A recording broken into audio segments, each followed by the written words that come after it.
Discussion हो रही थी जी फोरकास्टिंग और बजटिंग के चैप्टर में, और कल हमने फोरकास्टिंग पे अपनी डिस्कशन को कंक्लूड किया था, जिसमें हमने क्वालिटेटिव और क्वांटिटेटिव मेथड्स पे बात हुई थी। क्वांटिटेटिव में time series and causal model को डिस्कस किया था। टाइम सीरीज में हमने नाइव मॉडल, मूविंग एवरेज और ट्रेंड प्रोजेक्शंस को कवर किया था, और कॉजल मॉडल में हमने लीनियर रिग्रेशन पे बात की थी। लीनियर रिग्रेशन के साथ कुछ इलस्ट्रेशंस हमने परफॉर्म की थी, कैसे हम लीनियर रिग्रेशन इक्वेशन डेवलप कर सकते हैं बेसिक फार्मूला की मदद से, और कैसे उस इक्वेशन को हम फोरकास्टिंग में यूज कर सकते हैं। तो जनाब, कोई सवाल कल की डिस्कशन से, किसी इलस्ट्रेशन में, किसी कैलकुलेशन में कोई क्वेरी आपके पास? अच्छा जी, अब हम फिर बजट की तरफ मूव करते हैं। हमें बजट की तरफ मूव करना है, और उसमें सबसे पहले जो डेफिनेशन हमारी बजट की थी, जो कि बिल्कुल शुरू में पहली स्लाइड पे ही हमने कवर की थी, दोबारा उस पर लेकर जाता हूं मैं आपको। यह है जी budget. An organisational plan relating to a fixed future period expressed in numbers. Organisational plan expressed in number, इसको हम कहते हैं जी बजट। नॉर्मली बजट में जो डॉक्यूमेंट बनती हैं, budgeted statement of profit loss या इनकम कह लीजिए, इनकम एक्सपेंडिचर कह लीजिए, या कंप्रिहेंसिव इनकम कह लीजिए, budgeted statement of financial position and budgeted statement of cash flows, ये हमारी बजट की डॉक्यूमेंट्स हैं जो कि बजट में बनाई जाती हैं। अच्छा जी, बजट बनाना क्यों जरूरी है?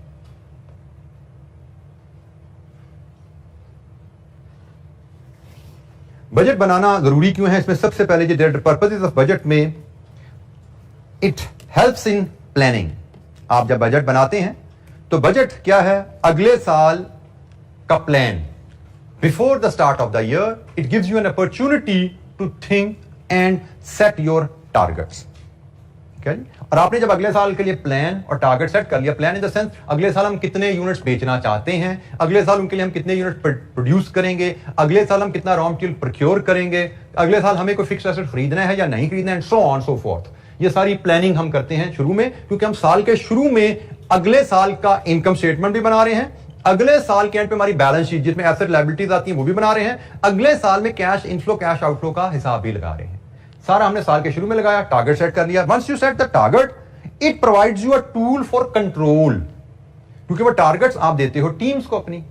लाइक बजटेड इनकम स्टेटमेंट में आपका जो सेल्स की फिगर है, क्वांटिटी इनटू रेट से निकली होती है। वो अगले साल कितने यूनिट्स बेचने हैं, किस प्राइस पे बेचने हैं, वो टारगेट है सेल्स टीम का। ये लीजिए जी, आपने इतने यूनिट्स इस प्राइस पे बेचने हैं, आपने टारगेट सेट कर दिया।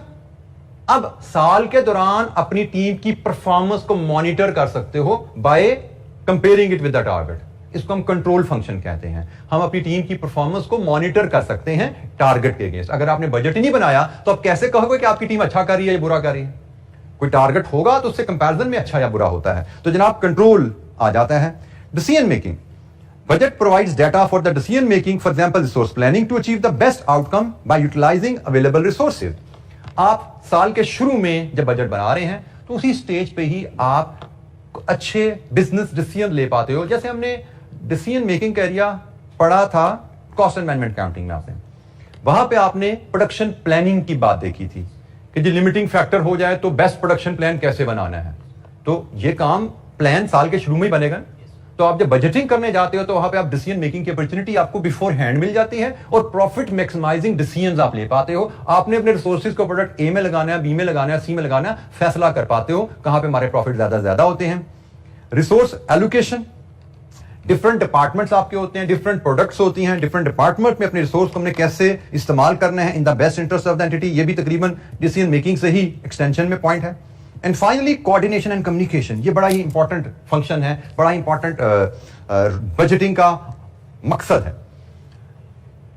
हमने फैसला किया, हमने साल के 10,000 यूनिट्स बेचने हैं, साल के 10,000 यूनिट बेचने हैं, सेल्स टीम को बता दिया। लेकिन अगर हमने प्रोडक्शन टीम को नहीं बताया कितने यूनिट्स प्रोड्यूस करने हैं, ऑर्डर आ जाएंगे, चीजें तैयार नहीं होगी। कम्युनिकेशन एंड कोऑर्डिनेशन बहुत जरूरी है। हमें सेल्स के टारगेट से प्रोडक्शन का टारगेट भी बनाना है। अच्छा जी, हमने प्रोडक्शन टीम को भी बता दिया टारगेट, जी 10,000 यूनिट बेचने हैं, तो आपने ओपनिंग क्लोजिंग स्टॉक की एडजस्टमेंट के हिसाब से 11,000 बनाने हैं, लेट्स अज्यूम बता दिया उनको। हमने प्रोडक्शन वालों को तो बता दिया कितने यूनिट बनाने हैं, लेकिन अगर हमने प्रोक्योरमेंट वालों को नहीं बताया रॉ मटेरियल खरीदना कितना है, they may fail to meet the production requirement. हमने एचआर वालों को नहीं बताया कितने वर्कर्स हायर करने हैं प्रोडक्शन के लिए, वहां पे बॉटलनेक आ जाएगी। So it is very important कि हमने सिर्फ टारगेट ही सेट करना, हमने उस टारगेट को कोऑर्डिनेट करना है और कम्युनिकेट करना है तमाम डिपार्टमेंट में. Only then targets will be achieved. Communication and coordination ये एक बहुत अहम रोल है बजटिंग का, क्योंकि communication coordination amongst the different department जब कोऑर्डिनेटेड एफर्ट होगी तभी टारगेट्स हासिल होंगे. सेल्स वाला जोर लगा रहा है, प्रोडक्शन वाला पीछे रह जाए तो टारगेट अचीव नहीं होंगे. प्रोडक्शन वाला जोर लगा रहा है, प्रोक्योरमेंट वाला पीछे रह जाए, एचआर वाला पीछे रह जाए, काम पूरा नहीं होगा. So it has to be coordinated effort. तो ये एक बहुत अहम रोल होता है पर्पस ऑफ बजटिंग की जब हम बात करते हैं. अच्छा जी, इसके बाद कुछ इंपॉर्टेंट टर्म्स हैं. ये टर्म्स हम सिर्फ इसलिए पढ़ रहे हैं, ऐसा नहीं कि हमें इनको लिखने पे को आएगा. शायद क्वेश्चन जब हमें आएंगे, क्वेश्चन में इनमें कोई टर्म यूज होगी तो हमें इन टर्म्स का मीनिंग पता होना चाहिए, तभी हम क्वेश्चन को बेहतर अंदाज में समझ पाएंगे. बजट कमेटी नॉर्मली ऑर्गेनाइजेशन में जब बजट बनाया जाता है, तमाम अच्छी ऑर्गेनाइजेशन साल शुरू होने से पहले बजट बनाती हैं. बजट बनाने की जिम्मेदारी एक बजट कमेटी को दी जाती है, जिसमें यूजुअली सीनियर मैनेजमेंट शामिल होती है. डिपार्टमेंट हेड्स नॉर्मली वो बजट कमेटी का हिस्सा होते हैं, और अक्सर इस बजट कमेटी के जो चेयरमैन होते हैं वो सीईओ ऑफ द कंपनी होता है. मतलब प्रोडक्शन का जनरल मैनेजर, सेल्स का जनरल मैनेजर, मार्केटिंग का जनरल मैनेजर, फाइनेंस का मैनेजर, हेड जो है, ये सारे उस कमेटी का हिस्सा होंगे, और चेयरमैन होगा सीईओ ऑफ द कंपनी. ये लोग मिल के बजट प्रोसेस को सुपरवाइज करते हैं और बजट को अप्रूव करते हैं. सो बजट कमेटी ये एक टर्म यूज होती है हमारे पास. बजट मैनुअल, मैनुअल की टर्म से आप फेमिलियर हैं. बजट मैनुअल एक तरह की डॉक्यूमेंट है जिसमें डिफरेंट डिपार्टमेंट्स में डिफरेंट लोगों के रोल्स एंड रिस्पॉन्सिबिलिटीज दी जाती हैं, क्योंकि बजट को एक बंदा नहीं बनाता, डिफरेंट डिपार्टमेंट्स मिलकर बजट डॉक्यूमेंट बनाते हैं जो बजट कमेटी के पास आता है फॉर रिव्यू एंड अप्रूवल. तो बजट मैनुअल में roles and responsibilities of different production department में प्रोडक्शन मैनेजर का क्या रोल है, प्रोडक्शन डिपार्टमेंट में प्रोडक्शन सुपरवाइजर ने क्या काम करना है बजट बनाने के लिए, प्रोक्योरमेंट डिपार्टमेंट में प्रोक्योरमेंट मैनेजर का क्या काम है, प्रोक्योरमेंट सुपरवाइजर का क्या काम है. बजट सबके रोल से मिलकर बनेगा. ठीक है. सो बजट मैनुअल होता है. बजट पीरियड, बजट पीरियड से मुराद वो फिक्स्ड पीरियड जिसके लिए आपने प्लान बनाना है. यूजुअली इट्स अ ईयर, एक साल के लिए बनता है, लेकिन बाज़ औक़ात उसको फर्दर क्वार्टर्स में या मंथ में ब्रेक भी कर लिया जाता है कि साल का बजट, साल का टारगेट, फिर क्वार्टरली टारगेट बना लिए जाते हैं, क्योंकि साल के एंड पे टारगेट को एक्चुअल से कंपेयर करो, पता लग गया हम पीछे रह गए हैं तो हम कुछ कर नहीं पाते. अगर हम क्वार्टरली टारगेट्स बना देंगे, साल में हमने 10,000 बेचने हैं, लेकिन क्वार्टरली 2,500 बेचने हैं, या हो सकता है सीजनल है तो पहले क्वार्टर में 2,000 बेचेंगे, दूसरे में 3,000 बेचेंगे. हम टारगेट्स को क्वार्टर्स में ब्रेक भी कर सकते हैं, और फिर क्वार्टरली कंपैरिजन करके जिस क्वार्टर में परफॉर्मेंस डाउन होगी वहां पे टीम को उसी वक्त टीका लगा दिया, भाई तेज हो जाओ, पीछे रह रहे हो, इस तरह तो हम साल का टारगेट पूरा नहीं कर पाएंगे. सो बजट पीरियड होता है, यूजुअली ईयर होगा, लेकिन क्वार्टर या इवन मंथ भी हो सकता है. बजटिंग एंड प्लानिंग डिपार्टमेंट अक्सर बड़ी ऑर्गेनाइजेशन में, छोटी ऑर्गेनाइजेशन तो ये अलग से डिपार्टमेंट अफोर्ड नहीं करती, लेकिन बड़ी ऑर्गेनाइजेशन में बजटिंग एंड प्लानिंग का अलग से डिपार्टमेंट बनाया जाता है, जिस टीम का काम होता है बजट बनाना और फिर रेगुलरली उस बजटेड रिजल्ट को एक्चुअल रिजल्ट से कंपेयर करते रहना, कंट्रोल मकसद से. ठीक है. मॉनिटर करते रहना प्रोसेस को. लेकिन जैसे लिखा हुआ यहाँ पे कि स्मॉलर ऑर्गेनाइजेशन में काम अक्सर फाइनेंस डिपार्टमेंट के जिम्मे ही लगा दिया जाता है. बजट बनाने का काम बजटिंग डिपार्टमेंट में ज्यादातर लोग फाइनेंस के ही एक्सपर्ट होते हैं. वो डिफरेंट डिपार्टमेंट से कोऑर्डिनेट करके, हेल्प करके, डाटा लेके इस मैनुअल के मुताबिक डिफरेंट डिपार्टमेंट से इनपुट लेते हैं, लेकिन कंपाइलेशन फाइनेंस के लोग ही कर रहे होते हैं. वो फाइनेंस के लोग अलग डिपार्टमेंट में बैठे हुए हैं, या छोटी ऑर्गेनाइजेशन में फाइनेंस डिपार्टमेंट में ही बैठे होते हैं, वहीं पर बैठ के काम करते हैं. तो ये जनाब हमारी कुछ इंपॉर्टेंट टर्म्स थी बजटिंग के रेफरेंस से.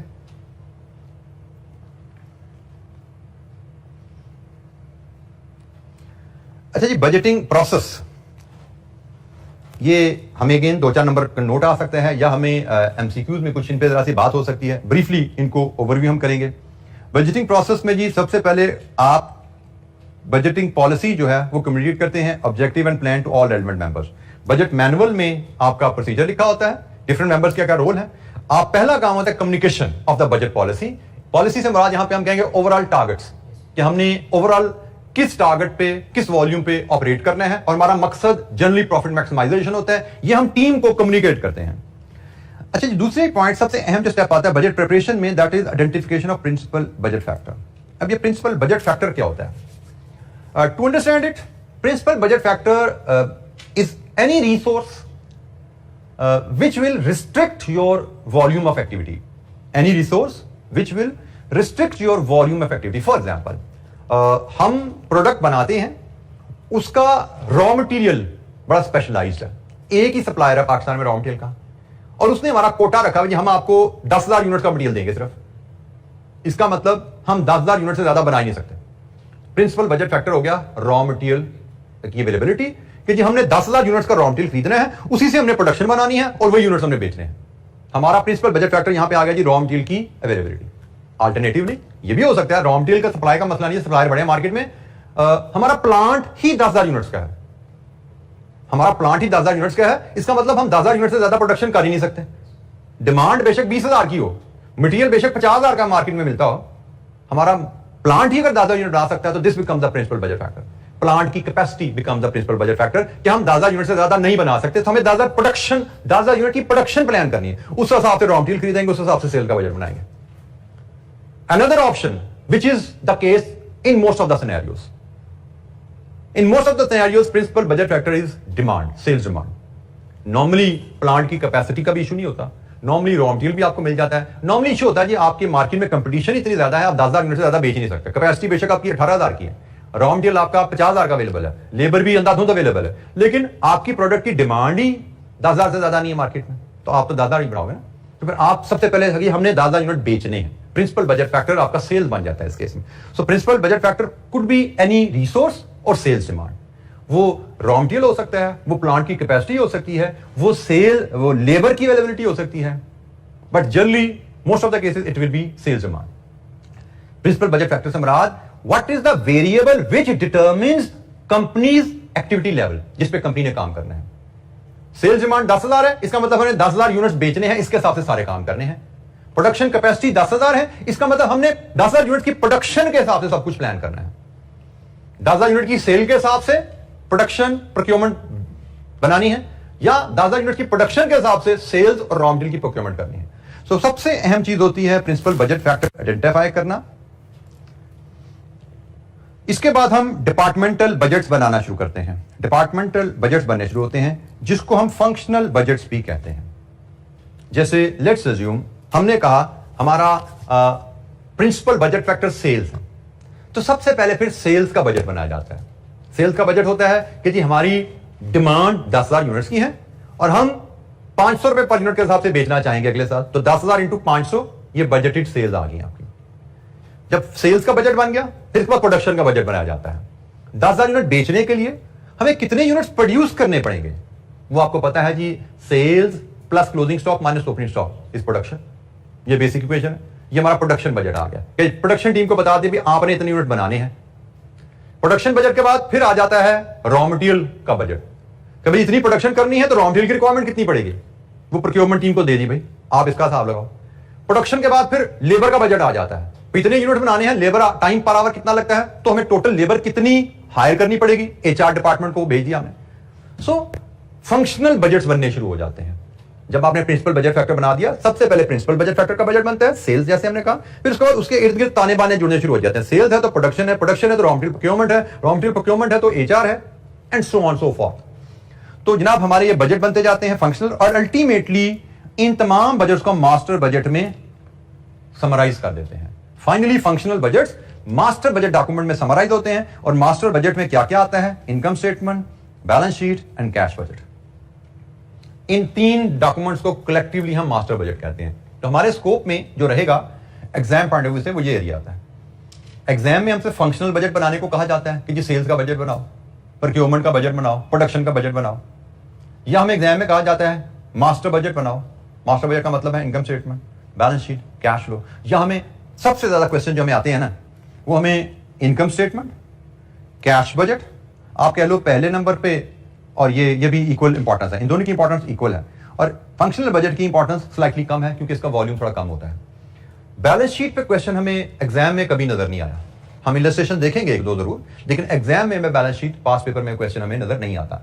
एग्जाम में क्वेश्चन आएगा बजटेड इनकम स्टेटमेंट का, बजटेड कैश बजट का, या फंक्शनल बजट का। इन तीन एरियाज के सवाल हमें मिलते हैं जब पास पेपर पे जाएंगे, लेकिन इलस्ट्रेशन हम जरूर देखेंगे।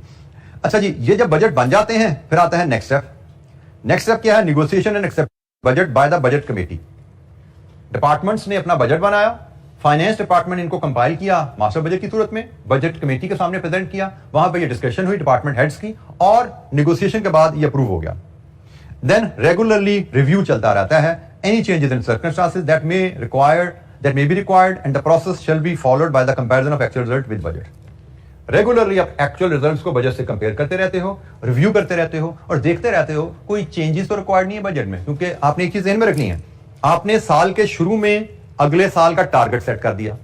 साल के शुरू में जब आपने टारगेट सेट किया तब जो हालात चल रहे थे ड्यूरिंग द ईयर हो सकता है हालात बदल जाए। हमने बजट सेट किया था एक टारगेट हासिल करने के लिए, टीम को जोड़ा था इकट्ठा और भगाया था कि इसको हासिल करने की तरफ चल पड़ो, और हमने गालिबन बजट या टारगेट की अचीवमेंट पे कुछ बोनसेस भी अनाउंस किए हुए थे कि आप ये टारगेट हासिल करेंगे तो हम आपको बोनस देंगे, आपको X% Y% पे सैलरी। अब अगर ड्यूरिंग द ईयर हालात बदल जाएं, जैसे हमने टीम को कहा था आपने साल के 10,000 यूनिट बेचने हैं, और जब हमने ये कहा था उस वक्त हमें पता था कि भी हमारी मोनोपोली है इस मार्केट में या हमारे कंपेटिटर हमसे बहुत पीछे हैं। हमने बजट बना के शुरू कर दिया, 3 महीने गुजरे थे भी तो एक बहुत बड़ा कंपेटिटर मार्केट में लॉन्च हो गया। उसने बनाना नहीं शुरू किया, उसने चाइना से इंपोर्ट करके मार्केट में प्रोडक्ट फेंक दी। तो अब जाहिर बात है मार्केट में एक बड़ी कंपेरेबल ऑप्शन आ गई है। अब हमारी प्रोडक्ट हमारे बजट के हिसाब से नहीं बिक रही। इसको हम कहते हैं हालात बदल जाना। जब हालात बदल जाते हैं तो आपको अपने टारगेट्स भी बदलने चाहिए, ठीक है। बदलते हालात के साथ टारगेट भी बदलने चाहिए। जो हम बात नहीं कर रहे review, ongoing review for any changes, तो हमने इनको इसको बदलने की जरूरत है। और अगर हम नहीं बदलेंगे तो इदारे के लिए नुकसानदेह हो जाता है, क्योंकि फिर सेल्स टीम को पता लग गया भाई अब तो हम टारगेट पूरा कर ही नहीं सकते, अब तो हमें बोनस मिल ही नहीं सकता क्योंकि अब तो कंपेटिटर आ गया मार्केट में, तो फिर तो मेहनत करने का फायदा कोई नहीं, वो ढीले हो जाएंगे। लेकिन अगर आप इमीडिएटली टारगेट को एडजस्ट कर दोगे हालात के लिहाज से, टीम में दोबारा जज्बा आ जाएगा। हम कहेंगे नहीं जी आप टारगेट क्योंकि कंपेटिटर आ गया, अब 10,000 नहीं अब 8,000 का टारगेट हमारा।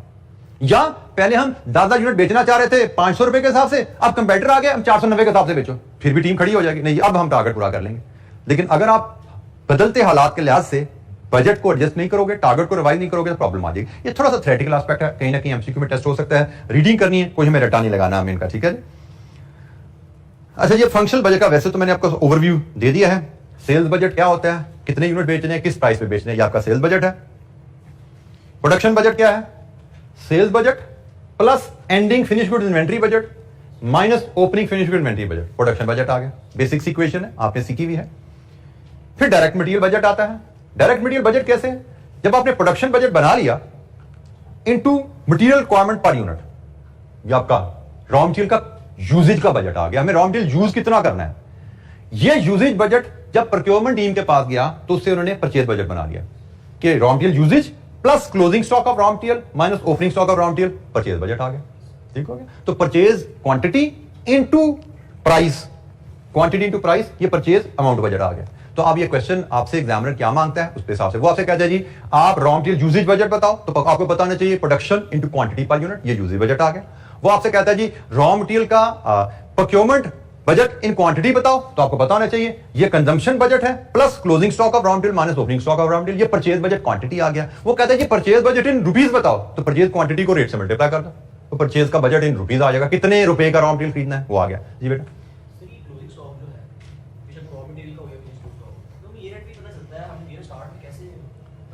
बेटा हम पढ़ के आए हैं वर्किंग कैपिटल का एरिया।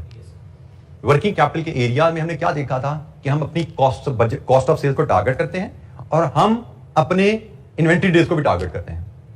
तो कॉस्ट ऑफ सेल्स पता हो हमें अगले साल हमारी क्या होनी है, हमें इन्वेंट्री डेज हमें पता हो अगले साल हमारे क्या होने हैं, तो हमें इन्वेंट्री बैलेंस पता लग जाता है ना हमारे वहां से। तो ये हम बजट करके चल रहे होते हैं कि हमने, क्योंकि हमने कितनी इन्वेंट्री रखनी है। अगर आप थोड़ा सा मैं आपको याद कराऊं कॉस्ट एंड मैनेजमेंट अकाउंटिंग से, तो वहां पे आपने इन्वेंट्री मैनेजमेंट में अपने इन्वेंट्री लेवल्स, स्टॉक आउट से बचने के लिए इन्वेंट्री मेंटेन करना पड़ा हुआ है। तो ये वही चीज है कॉन्सेप्ट कि आपको प्लान करना पड़ता है कि भाई मैंने स्टॉक आउट से बचना है तो इसके हिसाब से मुझे अपनी कितनी इन्वेंट्री कैरी करनी पड़ेगी। तो ये वही प्लानिंग है।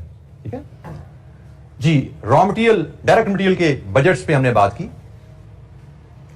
देन डायरेक्ट लेबर बजट आ जाता है। लेबर बजट का ताल्लुक भी प्रोडक्शन से है। आपने प्रोडक्शन बजट बनाया हुआ है, production into labour our per unit, total कितने लेबर आवर्स आपको चाहिए फॉर द ईयर प्रोडक्शन के लिए, वो लेबर आवर्स हायर करना एचआर डिपार्टमेंट की जिम्मेदारी है। रेट भी एग्री कर लिया जाता है। फिर इसी तरह मैन्युफैक्चरिंग ओवरहेड बजट भी बनाया जाता है कि हमने जो प्लांट चलानी है इसमें अंदाजन बिजली कितनी लगेगी, सारी मैन्युफैक्चरिंग ओवरहेड बजट जो है ये भी आपने कॉस्ट अकाउंटिंग में ओवरहेड के चैप्टर में पढ़ा हुआ है। कितना किराया जाएगा, कितनी बिजली लगेगी, कितनी स्पेस यूज होंगे एटसेट्रा, ये सारा ये बजट बनाया जाता है। हमें क्वेश्चन में डाटा इवन गिवन होगा। एंडिंग फिनिश गुड इन्वेंट्री का budget, cost of good sold का budget, cost of good manufactured का बजट, ये सारी टर्म्स से आप फेमिलियर हैं। कॉस्ट ऑफ गुड्स सोल्ड का बजट बेसिक इक्वेशन होती है cost of goods manufactured plus opening stock of finished good minus closing stock of finished goods. Selling and admin expenses का बजट, कैपिटल एक्सपेंडिचर का budget भी होता है, लेकिन वो हम ऑलरेडी कवर कर चुके हैं। वो हम कैपिटल इन्वेस्टमेंट अप्रेजल का जो हमारा चैप्टर था उसमें हम पढ़ चुके हैं। ठीक है, तो ये हम ऑलरेडी पढ़ चुके हैं, ये हमारे स्कोप में नहीं है। हमारे स्कोप में ऊपर जो सारी चीजें हमने डिस्कस की हैं, फंक्शनल बजट और मास्टर बजट, वो हमारे स्कोप में है। फंक्शनल बजट और बजट में आपस की बात है, देखा जाए तो ये बेसिक्स से रिलेशनशिप है जो आपने ऑलरेडी सीखे हुए, बेसिक्स से फॉर्मेट्स हैं जो आपने ऑलरेडी फाइनेंशियल अकाउंटिंग में, कॉस्ट ऑफ अकाउंटिंग में कहीं ना कहीं पढ़े हुए हैं। इसके अलावा इसमें सब कुछ सवाल के अंदर होगा। हम इसकी एक बेसिक सी इलस्ट्रेशन देखें, अगर बल्कि सॉरी पहले कैश बजट को देख लें। कैश बजट मास्टर, इसके बाद हमने कहा था मास्टर बजट आता है। मास्टर बजट में इनकम स्टेटमेंट, बैलेंस शीट और कैश बजट है।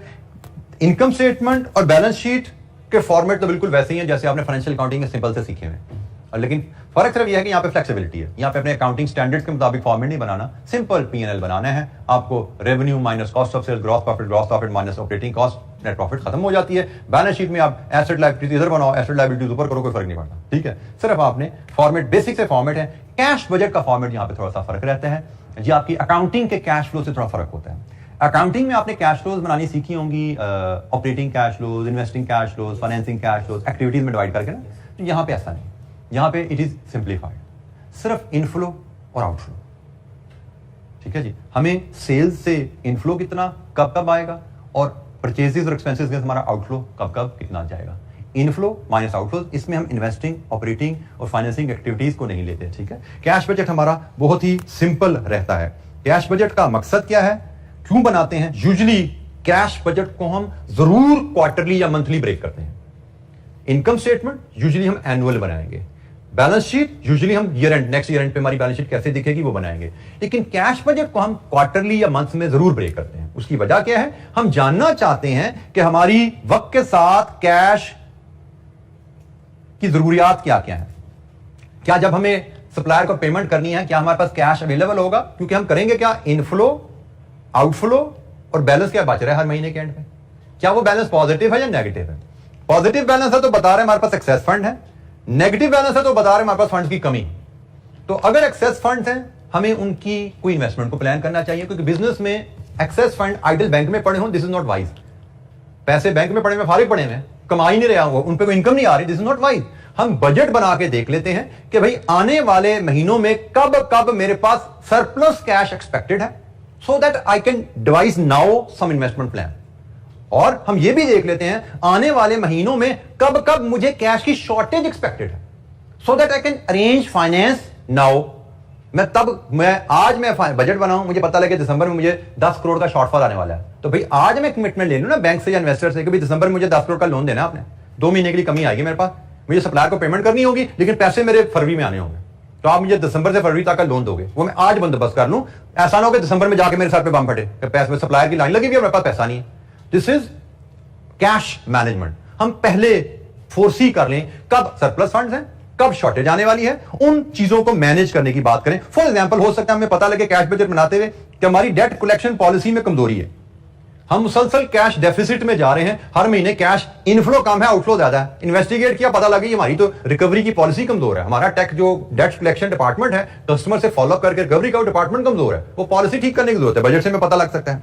फिर सीजनल फ्लक्चुएशन का हमें अंदाजा हो जाता है, सर्दियां गर्मियां हैं, कभी स्टॉक ज्यादा चाहिए, कभी कम चाहिए, कभी सेल ज्यादा कभी कम है, उसका इफेक्ट हमें पता लग जाता है। शॉर्टेज ऑफ फंड का पता लग गया, उसको हम अरेंज कर लेते हैं। सो कैश बजट के आप कह सकते हो कि फंक्शंस क्या हैं। कैश बजट हमें किस तरह हेल्प करेगा डिफरेंट एरियाज में अपने बिजनेस को स्मूथली अनइंटरप्टेड मैनेज करने के लिए। अच्छा, एक बड़ी बेसिक सी इलस्ट्रेशन हम फंक्शनल बजट पे करते हैं। इलस्ट्रेशन नंबर 5, इसकी रिक्वायरमेंट है जी, produce the following budgets for each of the quarter 1, 2, 3, 4. Sales budget showing sales volume in units and revenue in rupees. Production budget in units. Raw material purchase budget in kgs and rupees. ये जी हमें 3 functional budget बनाने को कहा गया है। Data पढ़ते हैं और फिर फंक्शनल बजट बनाते हैं जी ये 3। Sheikh Limited produces a single product Sigma. The cost card of Sigma is as under. Direct material 3 kg 6 रुपए के हिसाब से 18 रुपए, डायरेक्ट लेबर 2 घंटे 10 रुपए के हिसाब से 20 रुपए, फिक्स ओवरहेड 2 घंटे 2 रुपए के हिसाब से 4 रुपए, टोटल कॉस्ट 42। ये कॉस्ट कार्ड है पर unit. Sheikh limited prepare budgets on quarterly basis with each quarter consist of 13 weeks 5 working days per week. हर क्वार्टर में 13 हफ्ते और हर वीक में 5 working days. Selling price is 56 per unit.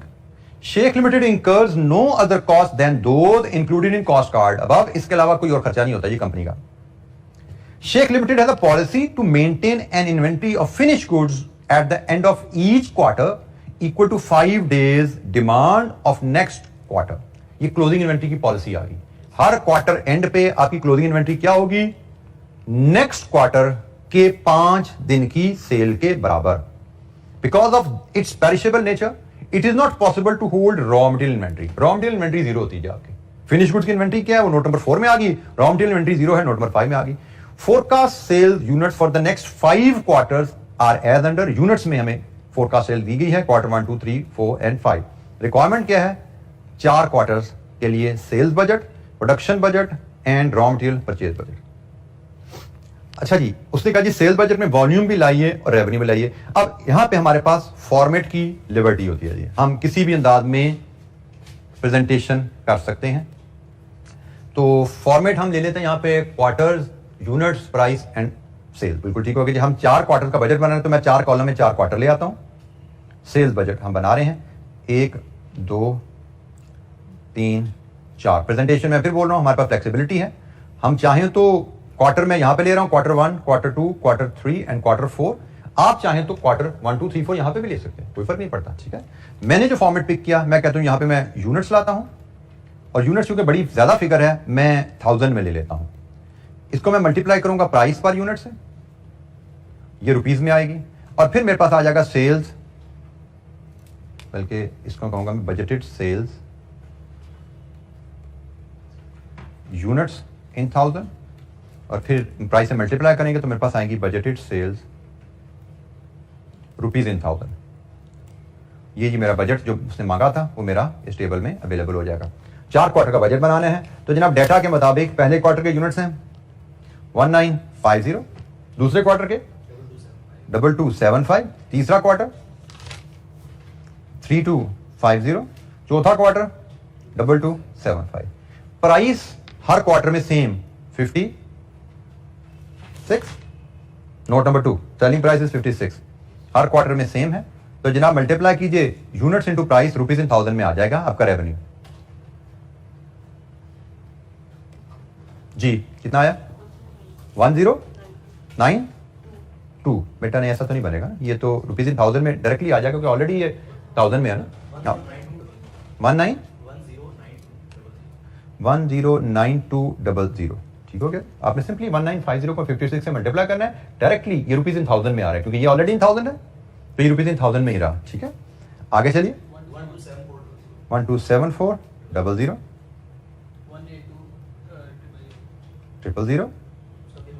127400। ये जी हमारा पार्ट ए सेल्स बजट तैयार हो गया। ये सेल्स बजट सेल्स टीम के हवाले किया जाता है कि आपने इतने इतने यूनिट्स क्वार्टरली बेचने हैं, इस प्राइस पे बेचने हैं और ये रेवेन्यू आपने कमा के देना है हमारी कंपनी को। ये सेल्स टीम का बजट है, सेल्स टीम का टारगेट है और सेल्स टीम की परफॉर्मेंस इस टारगेट अगेंस्ट मेजर की जाएगी। एक्चुअल रिजल्ट को बजट से कंपेयर किया जाएगा क्वार्टरली, मंथली, क्वार्टरली बेसिस पे, क्योंकि क्वार्टरली बजट है, क्वार्टरली कंपेयर किया जाएगा और देखा जाएगा टीम टारगेट को पूरा करने में किस हद तक कामयाब है।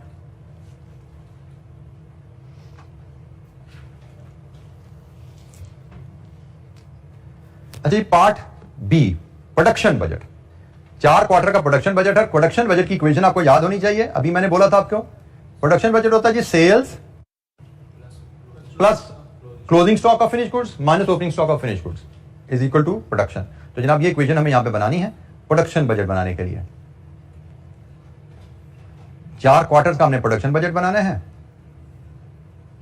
Quarter 1, quarter 2, quarter 3, quarter 4। Sales budget, इसमें ऐड करेंगे आप closing stock of finish goods, इसमें लेस करेंगे आप opening stock of finish goods, आपको मिलेगा प्रोडक्शन बजट। और ये सारी वर्किंग हम यूनिट्स इन 1000 में बना लेंगे। ठीक है, जैसे ऊपर हमने यूनिट्स इन 1000 में डील किया, यहां पे भी यूनिट्स इन 1000 में डील करेंगे। सेल्स बजट ऑलरेडी हमारे पास अवेलेबल है, क्वेश्चन में डाटा अवेलेबल था, ऊपर भी हमें फिगर नजर आ रही है, मैं वो लेके आता हूं। 4 क्वार्टर,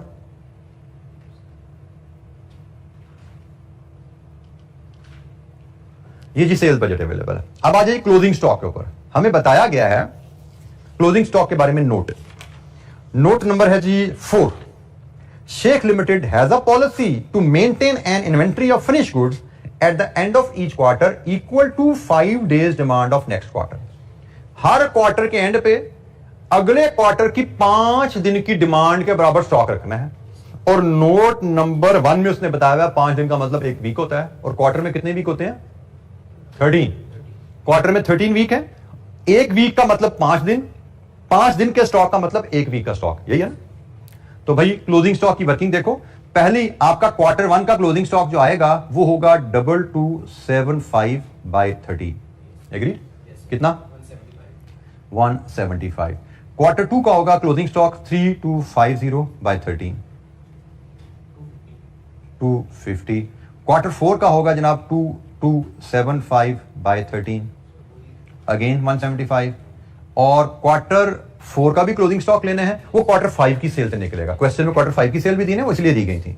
वो है जी 1950/13, 150। ठीक हो गया जी।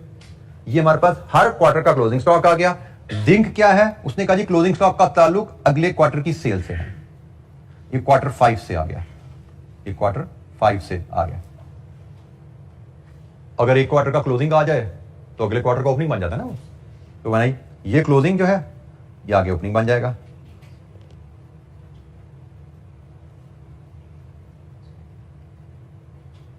अब हमें इसका ओपनिंग चाहिए, तो भाई इसका ओपनिंग इसके पिछले क्वार्टर का क्लोजिंग और इसके पिछले क्वार्टर का क्लोजिंग इस पे बेस कर रहा होगा। ऐसा ही है ना। से क्वार्टर 0 यहां पे, क्वार्टर 0 का जो क्लोजिंग होगा क्वार्टर 1 के सेल पे बेस करेगा।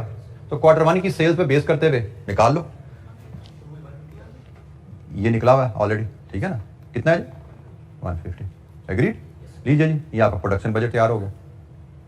अगर ये यूनिट बेचने हैं और ये इन्वेंट्री लेवल मेंटेन करने हैं तो आपको क्वार्टर 1 में कितने यूनिट्स बनाने हैं? 1975। क्वार्टर 2 में 2350, क्वार्टर 3 में 3325, क्वार्टर 4 में 2250। ये सेल्स प्रोडक्शन की फिगर देख लीजिए, ठीक निकाली है मैंने। ये जी हमारा प्रोडक्शन बजट हमारे पास आ गया।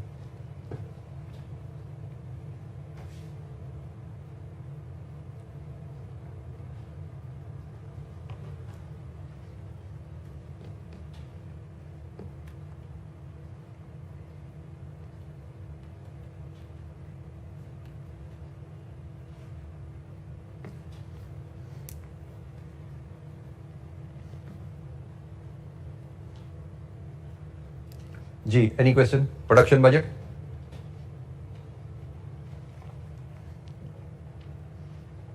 अच्छा जी, अब हम फिर बनाते हैं आगे पार्ट सी। पार्ट सी में क्या जी? Raw material purchase budget. Purchase budget बनता है जी प्रोडक्शन से कंजम्पशन, और कंजम्पशन में opening closing stock raw material की एडजस्टमेंट फिर परचेज आती है। लेकिन जब हम नोट नंबर 5 पढ़ते हैं तो कह रहे जी ओपनिंग रॉ मटेरियल का ओपनिंग क्लोजिंग स्टॉक रखा ही नहीं जाता। इसका मतलब जो कंजम्पशन है वही परचेज रहेगी। ठीक हो गया। तो हमारा यहां पे जो पहली चीज हमने लिखनी है, यहां पे आइडेंटिफाई करनी, as there is no stock of raw material maintained, consumption is equal to purchases. ठीक है जी। तो अकॉर्डिंगली हम अब रॉ मटेरियल कंजम्पशन डिटरमिन करने चलते हैं। तो हमें क्वार्टरली डाटा अरेंज करने हैं। क्वार्टरली उसी तरह हम 4 क्वार्टर में इसको अरेंज करेंगे।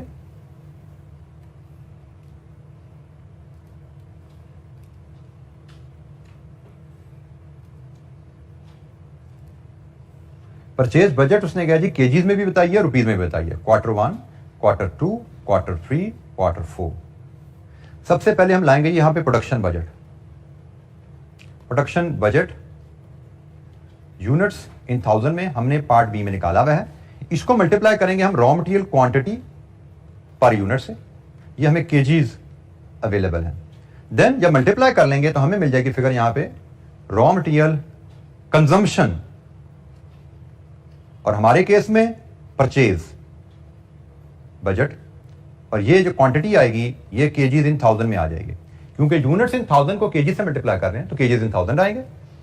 इसको भी जब मैं मल्टीप्लाई कर दूंगा प्राइस पर केजी से, जो रुपी में मुझे गिवन है, तो मेरा raw material purchase budget rupees in 1000 में आ जाएगा। ये जी हमारा रॉ मटेरियल का बजट जो हमसे बनाने को कहा गया, ये कहा गया था ना। तो डाटा फीड करते हैं। प्रोडक्शन बजट, ये जी फिगर मेरे पास आ रही है, यहां से लेके आए 19752350, ये पार्ट बी से हमने ये डाटा उठाया है, 3325 and 2250। Raw material quantity per unit हमें कॉस्ट कार्ड में बताई गई है 3 kg पर यूनिट, और ये हर क्वार्टर सेम है। मल्टीप्लाई करें तो raw material consumption oblique purchase मिल जाएगी, कितनी है जी? 5925 7050 9975 6750। अब आपने यहां पर जो ख्याल रखना है कि यूनिट इन 1000, केजीज इन 1000, ये डाटा हैंडलिंग में जहां पे राउंडिंग ऑफ हुई होती है, you have to be extra careful. थोड़ा सा आपको इसकी प्रैक्टिस और आदत होनी चाहिए। राउंड ऑफ डाटा हुआ हो तो केयरफुली कैसे हैंडल करना है। प्राइस पर केजी, ये भी कॉस्ट कार्ड में गिवन है, 6 रुपए हर क्वार्टर में। मल्टीप्लाई कर दें तो हमें परचेज बजट मिल जाता है, रुपीज इन 1000 में आएगा जी, 3550 42300 850 500। लीजिए जी, ये हमारे पास बजट आ गया रॉ मटेरियल का। जी एनी क्वेश्चन, कोई सवाल? इलस्ट्रेशन 5 हमने फॉर्म की।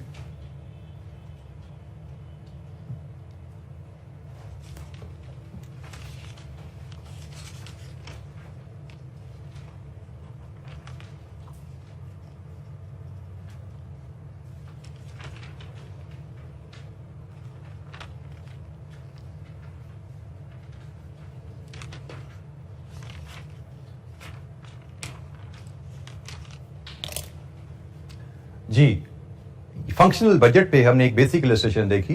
आपको सिर्फ बेसिक फॉर्मेट्स और बेसिक रिलेशनशिप्स पता होने चाहिए। सेल्स का प्रोडक्शन से क्या ताल्लुक है, प्रोडक्शन का कंजम्पशन से क्या ताल्लुक है, कंजम्पशन का परचेज से क्या रिलेशनशिप है। ये बेसिक रिलेशनशिप जो आपने ऑलरेडी सीखे हुए हैं, अगर आपके ज़हन में है तो बजटिंग का topic if you ask me is no topic. सिर्फ सवाल को पढ़ना है, जैसे उसने ज़रबें तकसीमें करने को कहा ज़रब तकसीम देनी है, प्रोवाइडेड आपको फॉर्मेट पता हो कि भाई किसको किससे ज़रब दे तो क्या फिगर आती है। और ये फिगर ये ऑलरेडी हम सीख चुके हैं। तो बजटिंग में नॉलेज वाइज हम बहुत ज्यादा नहीं सीखेंगे चीजें। बजटिंग शायद आज हमने बात शुरू की, कल हमारी डिस्कशन इस पे कंप्लीट हो गए, पास पेपर क्वेश्चन पे हम नेक्स्ट लेक्चर से जा रहे होंगे। डिस्कशन इससे ज्यादा इसमें नहीं है। मैंने आपसे 2 इलस्ट्रेशन बुक की और शेयर करनी है, एक इलस्ट्रेशन 7 है, एक इलस्ट्रेशन 8 है। उसके बाद हम पास पेपर क्वेश्चन पर चले जाएंगे। ये दोनों इलस्ट्रेशन कल इंशाअल्लाह कर लेंगे हम। एक इलस्ट्रेशन जो इलस्ट्रेशन 6 आपके पास आ रही है, that will be your home assignment, लेकिन वो करेंगे बाद में, आज नहीं आप करेंगे, वो कल के लेक्चर के बाद आप होम असाइनमेंट में आप इलस्ट्रेशन जो 6 है फंक्शनल बजट की, वो आप करेंगे कल की क्लास के बाद। तो कल हम इलस्ट्रेशन 7 एंड 8 हमारे एजेंडे में है, जिसके बाद हम नेक्स्ट लेक्चर से पास पेपर क्वेश्चन पे मूव कर जाएंगे इंशाअल्लाह। ठीक है, तो आज के लिए इतना ही। बजटिंग पे अपनी डिस्कशन कंटिन्यू करेंगे इंशाअल्लाह कल। थैंक यू, अस्सलाम वालेकुम।